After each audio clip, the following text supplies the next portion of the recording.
Shalom, shalom, bom dia. Vamos dar início à nossa meditação de hoje. Eu quero te convidar a pegar a sua Bíblia e abrir comigo em Deuteronômio, capítulo 19. Vamos falar das cidades de refúgio. Diz assim: Quando o Senhor teu Deus eliminar as nações cuja terra te dará o Senhor teu Deus, e as desapossares e morares nas suas cidades e nas suas casas, 3 cidades separarás no meio da tua terra, que te dará o Senhor teu Deus para a possuíres. Preparar-te-ás o caminho e os limites da tua terra, que te fará possuir o Senhor teu Deus, dividirás em 3, e isso será para que nelas se acolha todo homicida. Este é o caso tocante ao homicida que nelas se acolher, para que viva. Aquele que sem o querer ferir o seu próximo, a quem não aborrecia antes, assim, aquele que entrar com o seu próximo no bosque, para cortar lenha, e manejando com impulso o machado para cortar a árvore, o ferro saltar do cabo e atingir o seu próximo, e este morrer, o tal se acolherá em uma dessas cidades e viverá. Para que o vingador do sangue não persiga o homicida, quando lhe enfurecer o coração e o alcance por ser cumprido o caminho, e lhe vire a vida, porque não é culpado de morte, pois não aborrecia dantes. Portanto, te ordeno, 3 cidades separarás. Se o Senhor teu Deus dilatar os teus limites, como jurou a teus pais, e te der toda a terra que lhes prometeu, desde que guardes todos esses mandamentos, que hoje te ordeno para cumpri-los, amando o Senhor teu Deus e andando nos seus caminhos todos os dias, então acrescentarás outras 3 cidades além dessas 3, para que o sangue inocente se não derrame no meio da tua terra, que o Senhor teu Deus te dá por herança, pois haverá sangue sobre ti. Mas, havendo alguém que aborrece seu próximo e lhe arme ciladas, e se levanta contra ele e o fere de golpe mortal, e se acolhe em uma dessas cidades, os anciãos da sua cidade enviarão a tirá-lo dali e a entregá-lo na mão do vingador do sangue para que morra. Não o acolherás com piedade, antes exterminará de Israel a culpa do sangue inocente, para que te vá bem. Não mudes os marcos do teu próximo, que os antigos fixaram na tua herança e na terra que o Senhor teu Deus te dá para possuires. Uma só testemunha não se levantará contra alguém, porque qualquer iniquidade ou por qualquer pecado, seja qual for, que cometer pelo depoimento de 2 ou 3 testemunhas, se estabelecerá o fato. Quando se levantar testemunha falsa contra ti, para o acusar de algum transvio, então os 2 homens, se tiveram a demanda, se apresentarão perante o Senhor diante do sacerdote dos juízos que houver naqueles dias.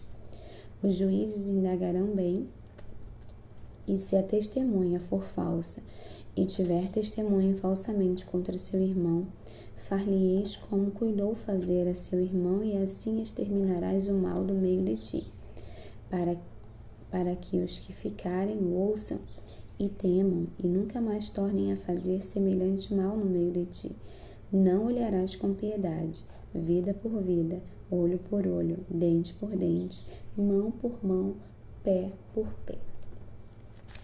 Então, a palavra de hoje, ela vai falar acerca das cidades do lado leste do Jordão. Já haviam sido separadas como cidades de refúgio. A Bíblia fala que Moisés instruiu o povo a separar cidades também do lado oeste do Jordão. Estes locais serviam de refúgio para qualquer pessoa que houvesse cometido suicídio culposo, ou seja, que quando não há intenção de matar. O vingador do sangue era um membro da família, né,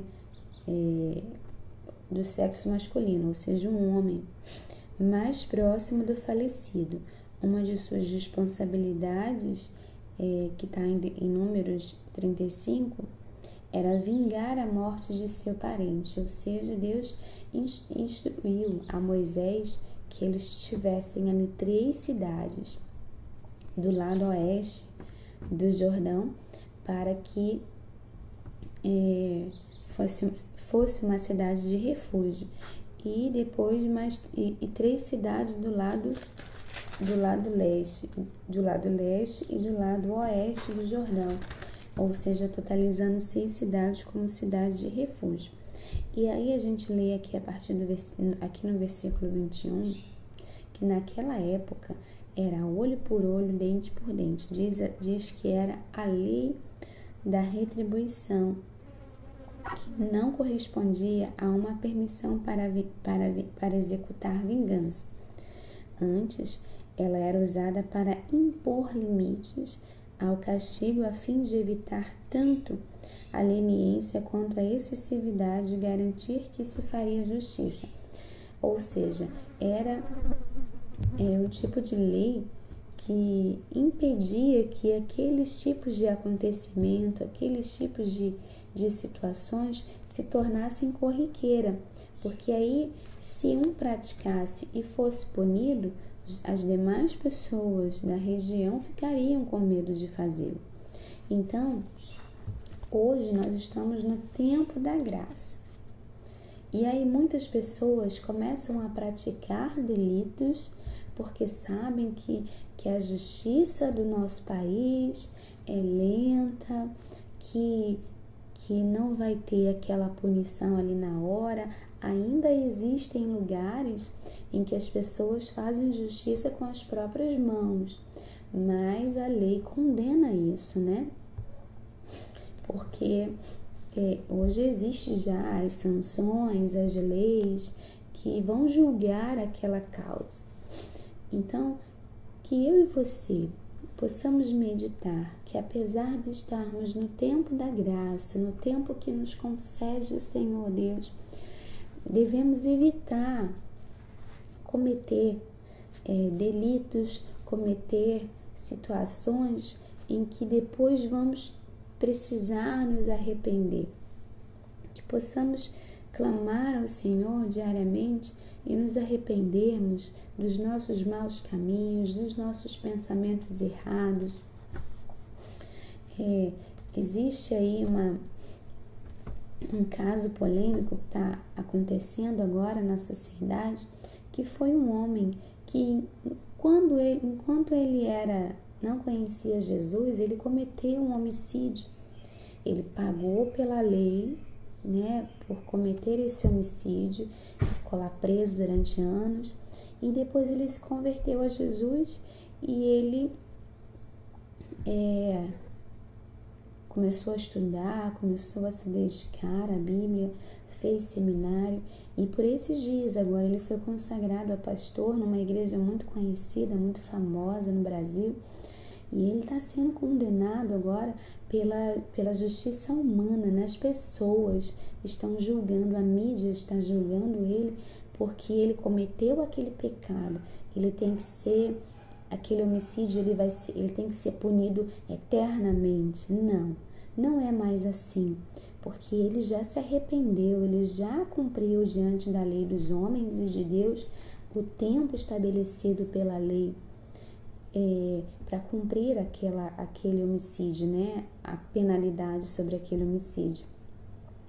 Mas nosso Deus, a palavra diz que é aquele que confessa e deixa alcança a misericórdia do Senhor. Então, que eu e você nesse dia possamos nos arrepender das nossas transgressões, dos nossos maus caminhos, dos nossos pensamentos que muitas das vezes querem retroceder, querem olhar para trás, e colocar o nosso Senhor Jesus como centro da nossa vida e prosseguir, Vamos prosseguir com Jesus, evitando de praticarmos erros, né? Que todos os dias nós cometemos transgressões. Vamos minimizar isso, buscando ao Senhor todos os dias, meditando na sua palavra a todo instante. Amém? Que possamos meditar nessa palavra. Eu declaro um dia abençoado sobre a sua vida. Que possamos meditar na palavra do Senhor a todos os dias. Amanhã, domingo, não teremos leitura diária, para que eu e você possamos meditar na nossa igreja, em comunidade. Amém? Que Deus venha nos abençoar. Que possamos ter um final de semana abençoado. Fique com Deus. Shalom.